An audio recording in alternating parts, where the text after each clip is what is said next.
what would you do if the unthinkable happens to you?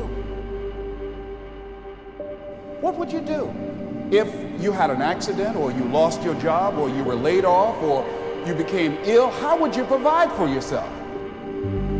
That life is about today, living today, that whatever I want to do, I do it right now. So whatever you want to do, whatever idea that you have, the longer that you're sitting on that idea, you're either creating or you are disintegrating. If you're not using it, your skills are diminishing every day. And there goes a second. There goes another second. And life is happening right now.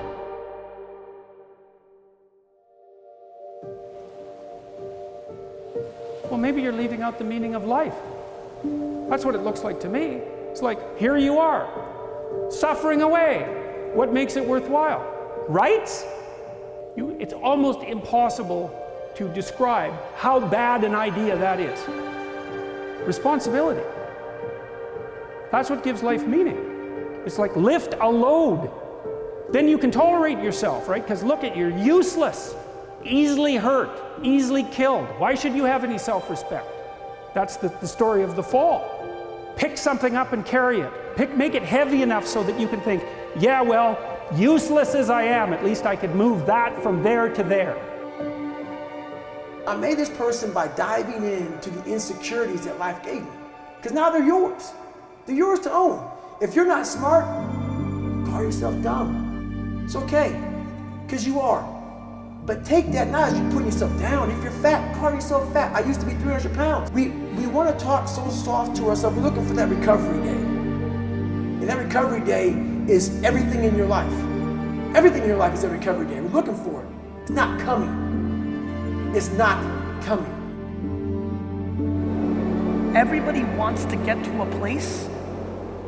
Very few are willing to sacrifice to get there. Everybody wants something, and very few people are executing to go there. The amount of people whose actions map to the ambition coming out of their mouth is very low. There is no shortcuts, there is no secret, there's no system or model.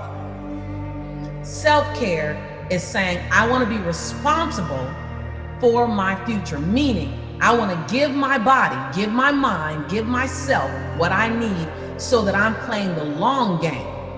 That recognizing, self-care is recognizing this is not a sprint. This life is a marathon. See, a lot of people allow fear to stop them from living their dream. Answer your calling. Whatever you're called to do, don't count yourself out. Don't say, I can't do that. Many of us go through life saying no, and you don't even know what you're saying no to. You don't know what you cannot do if you're not willing to challenge yourself.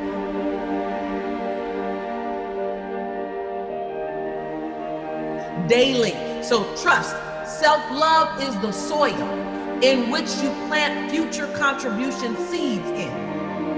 And then daily grind is the light and the water required to be of some use and some possibility for those of us witnessing your life. Don't mistake complacency with self-love.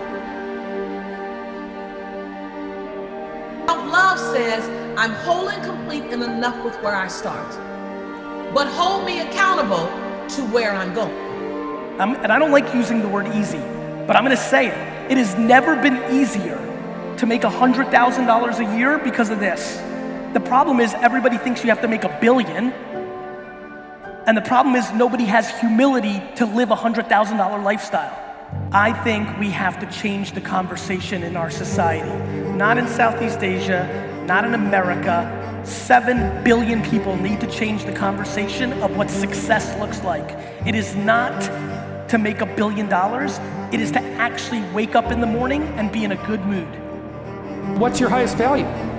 Right? It's the star. It's like, okay, what are you aiming for? You can decide, man. But there's some criteria. It should be good for you. I mean, there's constraints on what you should regard as a value. But within those constraints, you have the choice. You have choice.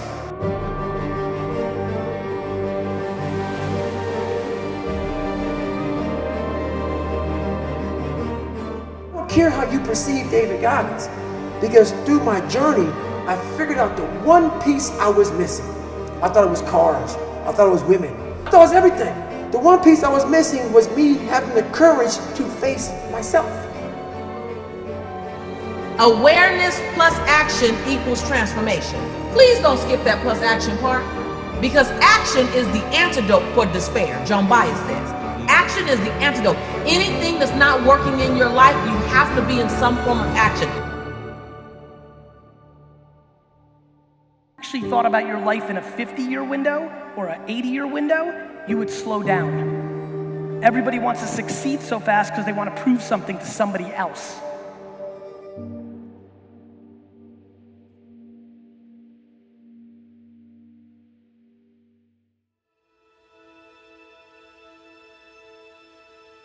You develop your gifts.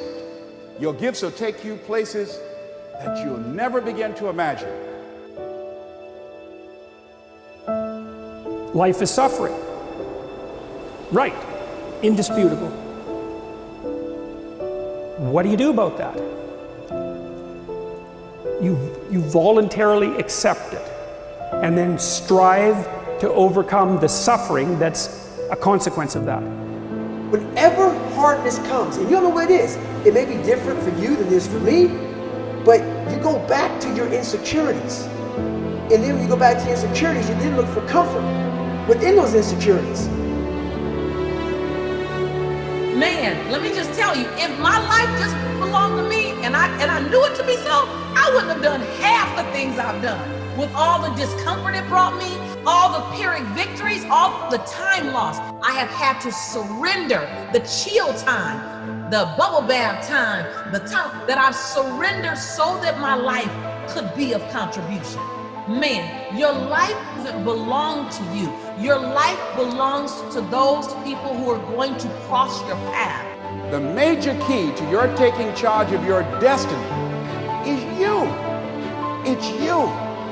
And even though you might not have all the things going for you that you would like, you have the power within you as you begin to develop your consciousness, as you hold the vision of what it is that you want to do, as you decide to answer this small voice within you.